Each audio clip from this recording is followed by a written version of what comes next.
अस्सलाम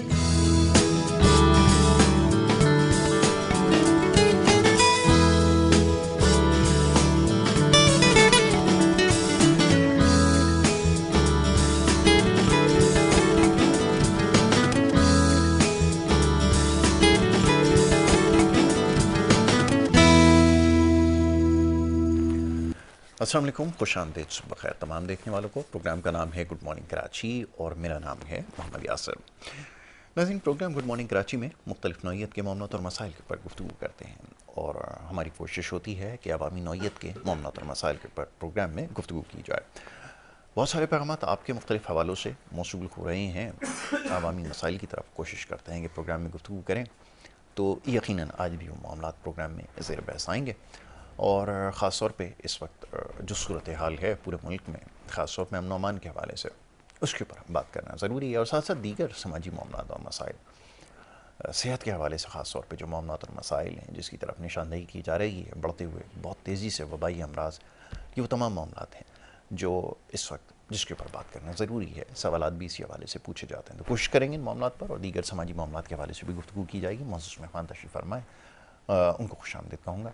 मौजूद मेहमान एक बेहतरीन समाजी कारकुन है, इसके अलावा हालात का जायज़ा बड़ी बारीक बीनी से लेते हैं। मुख्तलिफ़ मौक़ों पर उन्हें हम यहाँ पर मदऊ करते रहे हैं और जब भी इस तरह के मामलात ज़ेर बहस आते हैं, ख़ास तौर पर समाजी नौइयत के, उनको हमेशा ज़हमत देते हैं। जनाब नज़ीर भट्टी साहब, उनको मैं खुशामदीद कहता हूँ। बहुत शुक्रिया नज़ीर भट्टी साहब प्रोग्राम में वक्त देने के लिए। हजूर 2 मिनट तो हुकूमत गौर करे तो 1 मिनट है, पर गौर क्यों नहीं कर रही? अवाम को सोशल मीडिया दीगर चीज़ों को तो उजागर करने में पेश है। अच्छी बात है, सोशल मीडिया में एक अवेयरनेस मिलती है, इंसान को नई नई चीज़ों की मालूमात मिलती है अगर कोई करना चाहे तो। बिल्कुल सही। तो हम देखेंगे वही जो चमक धमक होगी, हर चमकती चीज़ सोना नहीं होती ना, हम हर चमकती चीज़ को सोना समझ लेते हैं। ऐसा ही है कि अल्लाह करे शायद हो जाए। अबे अल्लाह तो सब करता है। बहुत खूब, बिल्कुल सही। तो ऐसा नहीं है यासिर भाई, हमें भी अपना फ़र्ज़ अदा करना है, अपने अहले मोहल्ला को, गली कोची को साफ़ सुथरा रखना है, हमें अपने आप को साफ़ सुथरा रखना है। हम तो इतने करप्ट हैं, अपने आप को टाइम नहीं देते। अगर हमने हाथ मुंह धो लिया तो दांत साफ़ नहीं करेंगे, दांत साफ़ कर लिए तो कान साफ़ नहीं करेंगे। तो हजूर बहुत खूब, हम करप्ट लोग हैं। ये भी करप्शन है, करप्शन है ना, ये भी करप्शन है। हम तो पैसे को करप्शन समझते हैं, ऐसा नहीं है। ऐसा ही है, हमने सही कहा, हम सिर्फ पैसे को करप्शन। हमें 8:30 बजे पहुंचना था, हम 9:15 बजे पहुंचे। क्या है ये आपका तबाही है जो आपको ईमानदारी की तरफ नहीं बेईमानी की तरफ ले जाएगा। बिल्कुल ठीक है। तो हमारे हुक्मरान जो हैं, अल्लाह ताला उनको हिदायत अता फरमाए। दुआ करता रहूँगा, लेकिन वो जिसको चाहता है हिदायत देता है और जो मांगता है, बड़ी अच्छी बात है। हर एक को हिदायत अल्लाह तबारक क्यों देंगे? क्योंकि उसने दोज़ख के साथ भी वादा किया हुआ है। तो अब के हालात तो ऐसे हैं यासिर भाई, अल्लाह हम पर रहम फरमाए प्यारे नबी के सदके। ये मुल्क खुद ब खुद चल रहा है, हम अपने रिस्क पे जी रहे हैं। कौन सी सफाई की बात करते हैं, कौन से फूड की बात करते हैं, किस लैंड ऑर्डर सिचुएशन की बात करते हैं, स्ट्रीट क्राइम की, सेहत के हवाले से। अताई डॉक्टर, मैंने आवाज़ उठाई थी, एक एक्शन हुआ, उसके बाद फिर दोबारा वही सारे बाल सिलसिला चल पड़ा। मैं तो फूड अथॉरिटी को और हेल्थ को, पंजाब केयर कमीशन यहाँ काम कर रहा है, अच्छा काम कर रहा है, लेकिन वो निचली सतह पर आए, कच्ची आबादियों का रुख करे, वो चेक एंड बैलेंस रखे। हर तीसरा शख्स पैंट शर्ट पहनने वाला, टाई शर्ट लगाने वाला डॉक्टर बन के बैठा हुआ है, हालात लगा के। ऐसा ही जो चीज़ हम किताबों में पढ़ के नॉलेज हासिल कर चुके हैं कि कौन सी पोनिस्टान की या डिस्प्रिन की या कि किस काम की, तो वो नफ्सियात से खेल रहे हैं, पैसे बटोरे जा रहे हैं। तो नौसरबाजी जब देख रहे हैं कि हुक्मरान लगे पड़े हैं, दिन रात नोच रहे हैं, हम तो आवाम, हम बोलते हैं हमारा क्या करेंगे जब वो खुद चोर हैं। तो इस दीदा दिलेरी की वजह से बदहाली आ रही है। इसके लिए हुकूमत जब अपने क्राइटेरिया में आएगी, अथॉरिटियाँ अपने क्राइटेरिया बाय लॉज के अंदर रह के काम करेंगी। बाउंड्री से जो बंदा क्रॉस करेगा, चाहे अथॉरिटी है, चाहे लोकल है, चाहे नेशनल है, चाहे सूबाई है, बाउंड्री क्रॉस करेगी तो धज्जियाँ बिखर जाएंगी उस माशरे की, उस अथॉरिटी की और उस माहौल से जो वाबस्ता लोग हैं। तो हमें ईमानदारों की ज़रूरत है। ईमानदार अगर वो नहीं हैं तो उनको उठा बाहर फेंके। नौजवान आपका पढ़ा लिखा मेरिट पे जो डिग्री लेके आया है, वो लाइन में लगा हुआ है सिलानी वेलफेयर की तरह के, उसको कुछ मिलेगा, उनको नौकरियां दें जो मेरिट पे, जिसके पास सिफारिश नहीं है। सिफारिश कल्चर ख़त्म करना होगा आपको। बिल्कुल ठीक है। अब मुंतखब हुकूमतें तो नहीं करेंगी। मैं जैसे कह रहा हूँ मेंबर असेंबली पे पाबंदी लगे, कौन लगाएगा? बिल्कुल सही। इदारे हमारे वो ऐसे बायलॉज बनाएं, ऐसी कोई अथॉरिटी कायम करें जो बेरोजगारी का भी सद्देबाब हो, स्ट्रीट क्राइम का भी सद्देबाब हो, लोगों की ज़रूरियात ज़िंदगी की चीज़ों का चेक एंड बैलेंस रखा जाए। बिल्कुल ठीक है, मुनासिब बात। दूध वाला अपनी मर्जी कर रहा है, केमिकल बेच रहा है 150 रुपए का, 150 रुपए उसको नहीं मिलता, कैसे बेच सकता है? कैसे बेच सकता है? तो ये चीज़ें हमारी आंखों के सामने, हमें शऊर नहीं, हमने चश्मे पहन रखे हैं, हाँ सस्ता है ले लो। आप 110% इत्तफाक करता हूँ, जो ये आपके कबाब जी तो फलाने लगा के बैठे हुए हैं, मेरे इत्तफाक एक दिन खुद वहाँ से गुजर हुआ तो मैंने कहा चपली कबाब ले लेता हूँ। बिल्कुल सही। मैंने पार्सल उससे करवा लिए, मैंने बोला खुशबू अच्छी आ रही है, मैं वहाँ रुका किसी काम से। यकीन कीजिए मेरे सारी रात पेट में दर्द रहा, उल्टियाँ हो गई मुझे, मेरी तबीयत ऐसे, फूड पॉइजन हो गया। क्योंकि जो आपका तेल है ये वो तेल है जो होटलों वाले नाकारा करके बड़े आपको देते हैं कचरे के हिसाब से, कबाड़ में जाओ भाई फेंक, वो आप लोग इधर आके ये चीज़ें बेच रहे हो, बना रहे हो। फूड अथॉरिटी का काम है। हेल्थ अतई डॉक्टर बैठे हुए हैं तो ये हमारे हेल्थ डिपार्टमेंट का काम है। हम अपनी जिम्मेदारियां नहीं निभा रहे यासिर भाई। ये तो माना मीडिया को सलाम है, आपके चैनल को सलाम है कि हम आवाम के लिए, हम गरीबों के लिए बेरोजगारी के बारे में भी सोचते हैं, रोड रास्तों के बारे में भी।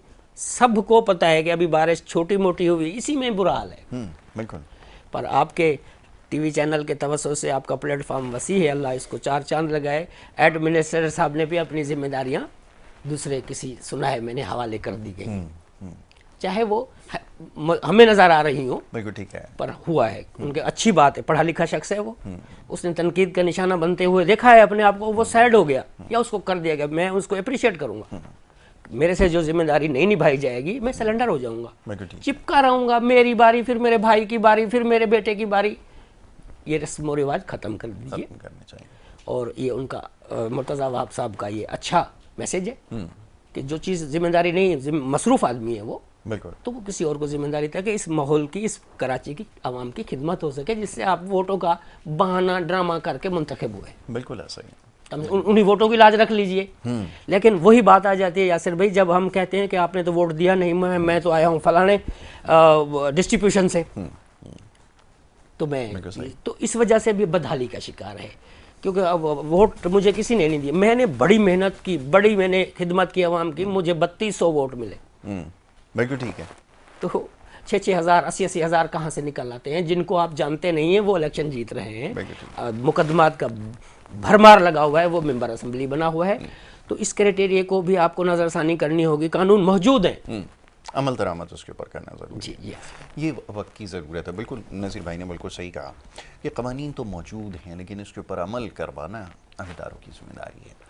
और जब करवाना चाहें, जैसे गुज़िश्ता रोज़ भी सिंध के अंदर 144 का जो है वो निफाज हुआ अमल दरामद, इसके ऊपर हमने देखा। और जो कुछ होता रहा शहर के अंदर, तो सब कुछ तो ठीक नहीं है यकीनन।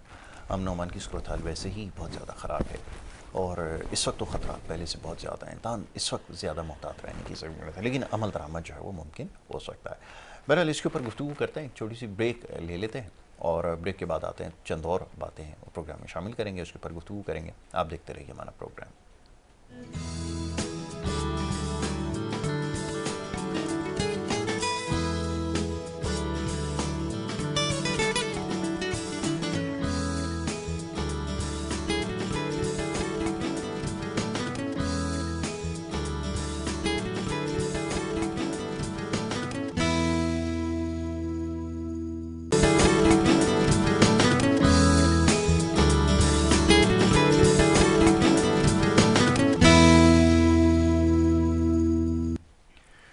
वेलकम बैक जी, एक दफ़ा फिर खुशामदीद कहेंगे आपको। और ब्रेक पे जाने से पहले गुफ्तगू जारी थी, हमारे मौजूद मेहमान नज़ीर भट्टी साहब तशरीफ़ फरमाए और बड़ी ज़ुमानी गुफ्तगू कर रहे थे समाजी मामलात के ऊपर, बड़ी गहरी निगाह है। और कुछ देर पहले जैसे प्रोग्राम की इब्तिदा में मैंने अर्ज़ किया कि जैसे मसाइल बढ़ते चले जा रहे हैं, यकीनन हुकूमतों की ज़िम्मेदारी है, ताहम हमारी अपनी क्या ज़िम्मेदारी है, हम उसको पूरा नहीं कर पा रहे, और यही वजह है कि मसाइल दिन ब दिन बढ़ते चले जा रहे हैं।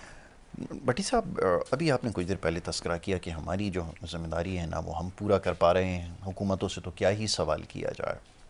किया क्या जाए आपके ख्याल में? लोगों को कैसे एजुकेट किया जाए, समझाई कैसे जाए? क्योंकि पहले मैं ये देखता था एक ज़माने में, बल्कि जो हमारी तो नहीं, दुनिया की तारीख में है ये, कि जो लीडर होता है ना, वो इन तमाम चीज़ों के बारे में बताता है कि आपको क्या करना है, आपकी क्या अखलाकी ज़िम्मेदारी है, क्या मामलात हैं। लेकिन यहाँ तो लीडर्स को भी मैं देखता हूँ, वो अपने मामलात के हवाले से गुफ्तगू करते हैं और आवाम उनके पीछे चल पड़ते हैं। वो कहता है कि जी मुझे रिहा कराना है, सारे पीछे लग पड़ते हैं। वो कहता है जी मेरे फ़लाना केसेस ख़त्म कराने हैं, लोग पीछे चल पड़ते हैं। वो कहता है मेरा फ़लाना काम है, लोग पीछे चल पड़ते हैं। इसमें कहाँ तरबियत है, कहाँ अपनी ज़िम्मेदारी, कहाँ मुल्क की बेहतरी, ये तमाम चीज़ें कहाँ गई? ये बड़ा आजकल चीज़ सोचने पे मजबूर करती है। ज़रा बताइएगा आप क्या सोच रखते हैं? मोहम्मद यासिर, आप खुद इतने गहरे सवाल करते हैं मुझसे। लीडर हमारा कहाँ है? लीडर हमारा एक था जो इस दुनिया से अब रुखसत कर गए, वो थे प्यारे रसूल अकरम मोहम्मद अरबी। वो हमारे लीडर थे, वो हमारे रहनुमा थे, आज भी हैं। वो तो एक बड़ा एक अजीब सा उन्हीं के फ़लसफ़े को लेके तो ये झूठी जमहूरियत का ड्रामा रचाया हुआ है। हमारा लीडर वो थे। इसके अलावा जो यहाँ मौजूदा सिस्टम में आप बात कर रहे हैं, हर कोई अपनी दुकान चमकाता है। मैं काफ़ी नेक इंसान मौजूद हैं, नेक आप कहेंगे। वाह। किसी के पास बाय लॉज नहीं है जो बाय लॉज अवामुल नास की भलाई के लिए हों, उनकी सेहत के मामले से, उनकी तालीम के हवाले से। अगर हैं भी तो उन्होंने बना करके बाय लॉजों को अलमारियों में सेव कर दिया। एक लीडर या एक रहनुमा पार्टी का सरबरा है मेरी नज़र में, मैं नाम नहीं लूँगा अभी, पर वो मोतबर शख्सियत है। मैंने अपनी 40-50 साल की उम्र के अंदर देखा, उसने कभी इंतशार की बात नहीं करी, कभी उसने जलाओ घिराओ की बात नहीं करी। वो कहता है बच्चियों को तालीम दो, अल्लाह रसूल के बताए हुए रास्तों पे चलो, किसी के साथ फड्डा झगड़ा, किसी से मजहब से लेना देना ना रखो, अल्लाह और अल्लाह के रसूल की अतात करो और बच्चियों को तालीम दिलाओ। तो ये उस लीडर को मैंने देखा है अल्फाज बोलते हुए 50 सालों के अंदर। उसके पास ताकत भी इतनी है कि वो चाहे तो सब कुछ कर सकता है, लेकिन उसको 20 सालों से देख रहा हूँ कि दीवार से लगा देते हैं, उठा के फिर दोबारा दीवार के साथ बिठाते हैं। हुक्मरानी नहीं दी जा रही है क्योंकि वहाँ से बेहतरी की उम्मीद है। सही। तो यहाँ पर वही आ रहा है जो yes sir, okay sir, right sir, इसके अलावा और वर्ड्स उसको समझाए नहीं गए। वाह। अगर वो और अल्फाज यूज़ करेगा तो बाहर आएगा, नेक्स्ट तू क्या करेगा? बोलेगा सर मैं तो आपके बूट भी पॉलिश करूँगा, बिठा दो सीट पे। जो अंग्रेज करके गया है, किसी को मीर बना के गया है, किसी को वजीर बना के गया है, किसी को शहनशाह बना के गया है, किसी को नवाब बना के गया, हम उसी फलसफे पे चल रहे हैं। ऐसा ही हम ये 2024 में बैठे हुए हैं यार, ये सोशल मीडिया का दौर है, इलेक्ट्रॉनिक दौर है। निकलो उस थ्योरी से 70 साल वाली से। 70 सालों में हमने क्या कुछ नहीं खोया, सब कुछ खो दिया। दुनिया के ममालिकों को आप नज़र डालिए, जो ज़ीरो थे वो हीरो बन गए हैं, मुल्क बहुत ऊपर चले गए। हमारे पास इतनी वसाइलों के बाद भी हम ज़ीरो ज़ीरो ज़ीरो ज़ीरो। हमारे हुक्मरान हाँ हीरो हो रहे हैं, हीरो बन रहे हैं जो मुंतखब हो रहे हैं। अवाम तो एक दूसरे को नोचेगी, खाएगी, तनकीद करेगी। फिर अब ये पूरा इलाका बस्ती भूख से मर रहा है, वो पानी से मर रहा है, वो बिजली से मर रहा है। अब उधर सिर्फ पानी देंगे तो बल्ले बल्ले भाई, यासिर खान ने तो मुझे पानी दे दिया, बहुत बड़ा काम हो गया। और वोट उसके क्या, वो कहेगा कि इसको वोट दो, देना पड़ेगा आपको। पसंदीदा शख्सियत है या नहीं? भट्टी साहब, मैं ये देख रहा था अभी, मैं कुछ दिन पहले की बात है मेरी, जो है वो एक सोशल मीडिया के एक प्लेटफॉर्म के ऊपर, एक वो है, नाम भूल गया मैं, पता नहीं टिकटॉक या किस पे मैं देख रहा था। वो एक एमपीए साहब जो हैं वो अच्छा काम कर रहे थे। मैं इनके काम पे तो नहीं तनकीद करूँगा, ये तो बहुत बड़ा काम कराची शहर में, वो पानी की लाइनें डलवा रहे थे। तो मैं सोचने पे मजबूर था कि हम कहाँ आ गए हैं। जैसे भी आपने कहा 2024 की बात की, वो भी अपने अख्ताम की जानिब है। आज भी मसला वही है कि पानी की लाइनें डलवा रहे हैं और वाहवाही हो रही है कि बहुत बड़ा काम है और ये, और दुनिया में किन मामलात और मौज़ूआत पर हुकूमतें बन रही हैं, गिर रही हैं, मुल्क जा रहे हैं। यहाँ आज भी बैठ के वो पानी की पाइपें डलवा रहा है।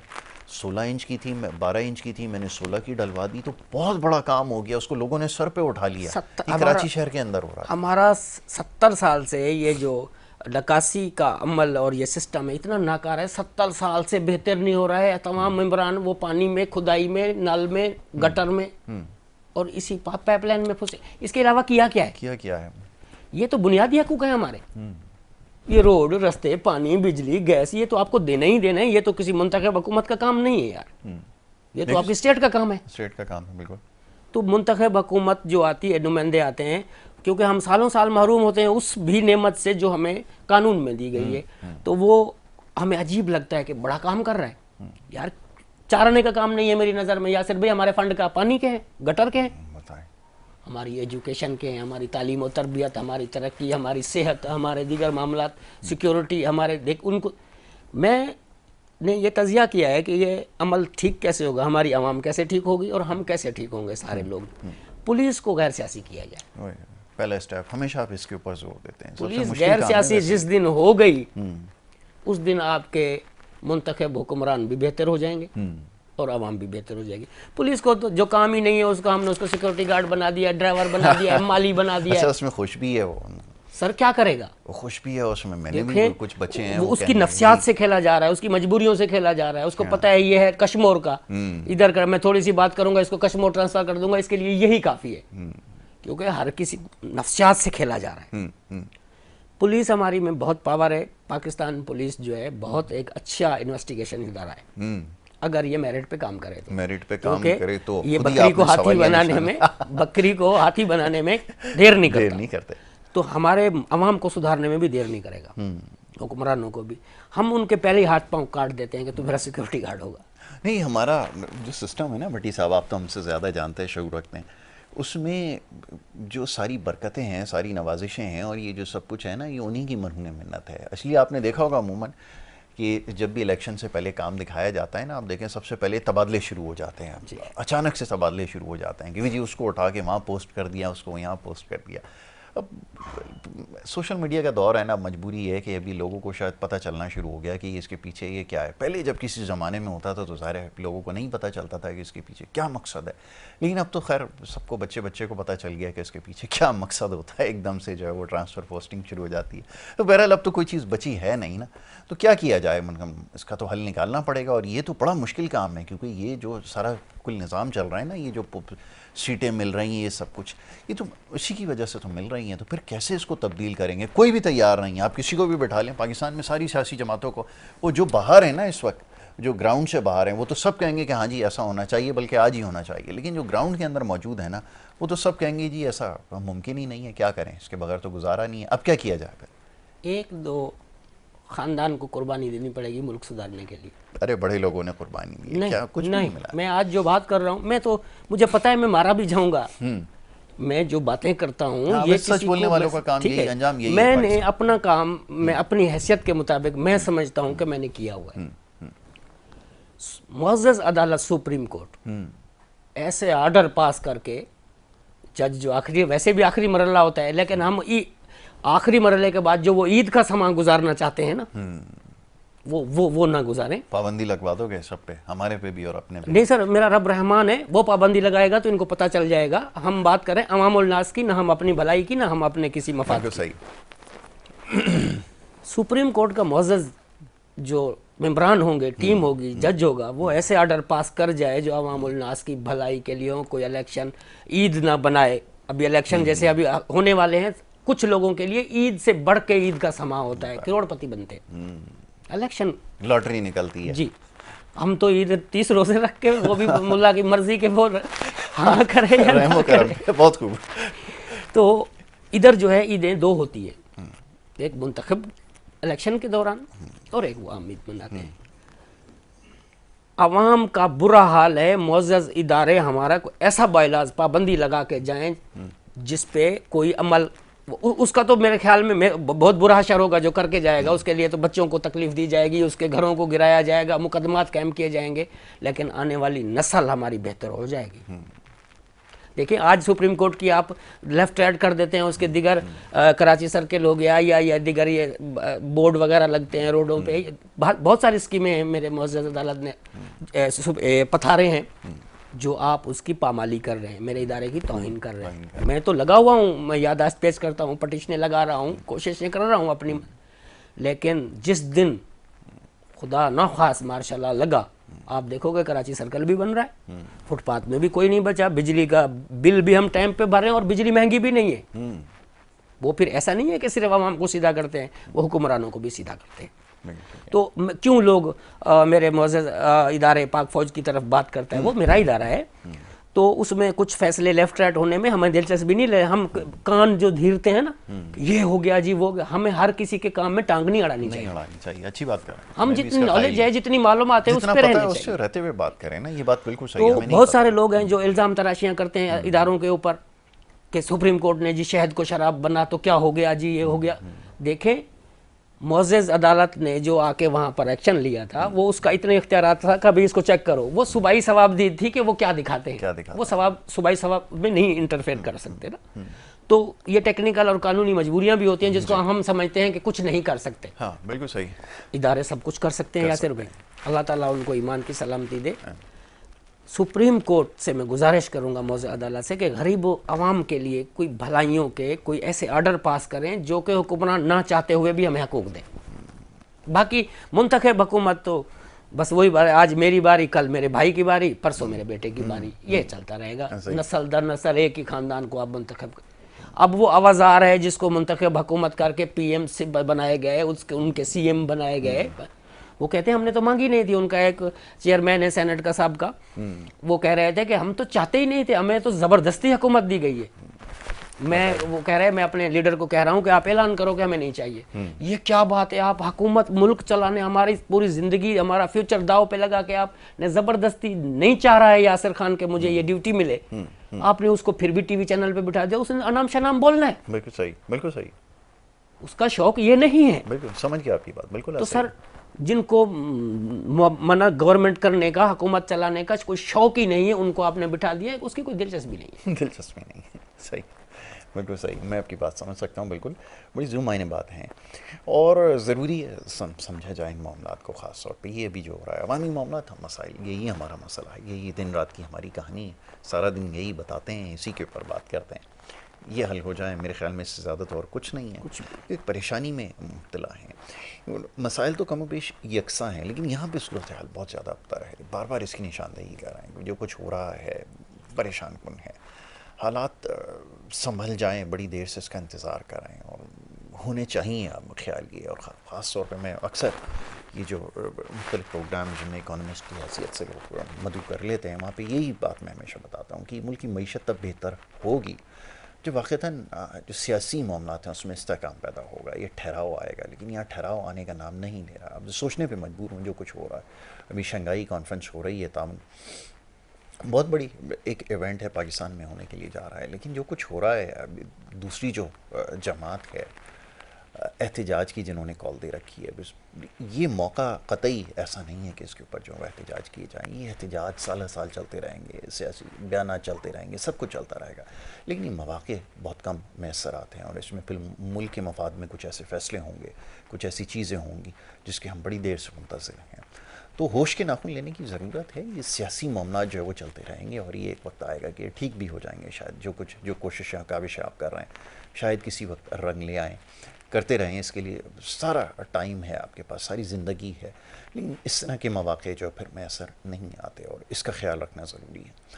और क्या कीजिए, इख्तिलाफ़ कीजिए इस बात से, जो भी आपकी मर्ज़ी है, लेकिन ये समझने की बात है कि इस वक्त जो है मुल्क हमारे लिए सबसे ज़्यादा अहम है। और वैसे तो हमेशा होना चाहिए, लेकिन इस वक्त जो हालात और वाक़यात बता रहे हैं, जो ख़त्ते में जो कुछ हो रहा है, बहुत बड़ी डेवलपमेंट होने जा रही है। इस कॉन्फ्रेंस के बाद बहुत कुछ बड़े अहम फ़ैसले जो हैं वो मुतवक्के हैं और अगर इसका पुरअमन इनेकाद होगा तो ही आगे जाके अपने मुल्क की नुमाइंदगी कर सकेंगे, किसी को कुछ कह सकेंगे कि हमारे यहाँ भी पुरअमन माहौल है, हमारे यहाँ भी सियासी ठहराव आ सकता है। लेकिन ये दानिस्ता तौर पे जो कुछ हो रहा है अभी, बहुत इसके पीछे महरक़ात हैं। मैं इसलिए कहता हूँ कि आप इसका जायज़ा लें कि जो कुछ करने जा रहे हैं या जिसका इन्होंने ऐलान कर रखा है, इसके पीछे देखिए कि क्या कुछ हो रहा है या क्या कुछ होता रहा है। कतई सियासी जो है वो इसको नाम नहीं दिया जा सकता कि मूवमेंट है। पाकिस्तान में और भी सियासी मूवमेंट चलती रही हैं, लेकिन अहम मौक़ों के ऊपर उनके अंदर जो है वो ठहराव हमेशा से आया है। बहरहाल सबकी अपनी सोच है। बड़ी साहब, आखिरी जुमला क्या होगा? ख़ास तौर पे नौजवानों के लिए मैं हमेशा कहता हूँ, आप हमेशा बड़ी अच्छी बात करते हैं, कुछ ऐसा पैगाम लेके जाएँ सुबह के वक्त, उनको मौका मिले सोचने का। ख़ास तौर पे जो सियासी हमारी जज्बाती लगाव है, वाबस्तगियाँ हैं, होना तो ये चाहिए कि मुल्क के लिए हों सारी चीज़ें और मुल्क की वजह से ही हों, लेकिन हमारे यहाँ तो सिलसिला कुछ और चल पड़ा है। क्या पैगाम देना चाहेंगे? यह सर भी मुश्किल काम को आसान बनाना की बात कर रहा हूँ, पेश कर रहा हूँ कि आप कहते हैं कि वो हुक्मरान कहाँ से लाएं जो मुल्क को नेक और ईमानदारी से, वो नुमाइंदे कहाँ से लाएं? यही सब सवाल है, कहाँ से लाएं? कहाँ से लाएं? जो स्टूडेंट आपका CSS करता है, जिसकी नॉलेज है CSS पास करना, आपकी जो मुंतखब हुकूमत के जिम्मेदार MP, MNA, सेनेट के जो मेम्बरान बनाए जाएं, इस तरीके का इम्तिहान पास करके आए जो शख्स, उसको आप टिकट दो, आपके मुल्क में देखो कैसे बेहतरी आती है। क्या बात। अच्छा, मैं तो खैर इस सिस्टम को मानता ही नहीं हूँ, मजे की बात है। मैं ये कोई अर्ज पैमाना नॉलेज है की ही कर रहा नहीं कि हूँ, आप मैं नॉलेज की कर रहा हूँ। जितना स्टूडेंट यूनिवर्सिटी के जो रह रहे, आपकी खवातीन जो मेरिट पे काम, आप उनको हुक्मरानी दें, इस तरीके से दें, सेलेक्ट करें। जैसे CSS इम्तिहान जो स्टूडेंट पास कर सकता है, वो आपके मुल्क की बेहतरीन भागदौड़ संभाल सकता है, इतना उसके पास नॉलेज है। अच्छा, ऐसे हुक्मरानों का भी इंटरव्यू लेके जो CSS इम्तिहान देने के काबिल नॉलेज रखता हो, काबिल हो, उसको उसके बराबर सलाहियत आप हो। असेंबली मेंबर बनाए। क्या बात है, बहुत खूब। ये बात पर समझ में आप आती है। अनपढ़ आदमी को और रेडीमेड डिग्री वाले को आप मेंबर असेंबली बनाएंगे तो यही बदहाली रहेगी। ये हमारा मुकद्दर बन चुकी है। सारे बाहर खड़े हो जाएंगे भट्टी साहब। चलें, खैर, वाह, बड़ी अच्छी बात आपने की, बड़ी सख्त बातें करता है नज़ीर भट्टी हमारा भाई। बहुत शुक्रिया आपका कि आप प्रोग्राम में तशरीफ़ लाए, बड़ी खुलकर गुफ्तगू की है। मुख्तसर वक्त में अवामी नौइयत के मामलात और मसाइल पर गुफ्तगू की। आगे मौका मिलेगा इसके ऊपर ज़रूर गुफ्तगू करेंगे। वक्त हो रहा है ब्रेक। अब ब्रेक के बाद दूसरे सेगमेंट की तरफ पढ़ना है, जो आपकी सेहत के हवाले से ज़रूर सेगमेंट देखिए, और बहुत सारे सवालात हैं, उसके इसमें जवाब दिए जाएंगे। अब ब्रेक की तरफ जा रहे हैं, आप देखते रहिए प्रोग्राम गुड मॉर्निंग कराची।